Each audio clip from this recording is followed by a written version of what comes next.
من علق تمیمتن فقد اشرکا، جس بندے نے گلے میں کوئی چیز لٹکائی اس نے شرک کیا۔ اسی وجہ سے تعویذ لٹکانا یا کوئی ایسا ٹونا کرنا یا کوئی ایسی چیز بنانا جس سے انسان کا تصور اللہ سے ہٹ جائے اور اس چیز کی طرف لگ جائے کہ یہی مجھے شفا دے رہی ہے، اسی کی وجہ سے میں ٹھیک ہو گیا ہوں، تو یہ سب شرک ہے، ناجائز ہے اور حرام ہے۔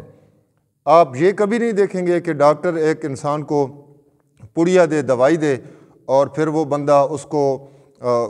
کہیں باندھ لے یا اس کو گلے میں لٹکا لے، یہ نہیں ہوگا، بلکہ اس کو پیے گا، استعمال کرے گا۔ تو قرآن جو اللہ تعالیٰ نے اتارا ہے، نازل کیا ہے، یہ لٹکائے نہیں بلکہ اس کو پڑھیں، اس کے اندر جو اللہ تعالیٰ نے شفا کا مواد رکھا ہے اس پہ عمل کریں، اس کا مفہوم ذہن میں رکھیں، اور پھر اللہ تعالیٰ آپ کو روحانی جسمانی طور پر شفا عطا کرے گا۔ تو من اللہ کا تمیمتن فقد اشرکا، جس نے بھی کوئی چیز لٹکائی اس نیت سے کہ یہی مجھے شفا دیتی ہے یا اس کے ذریعے مجھے شفا ملتی ہے، اس نے شرک کیا۔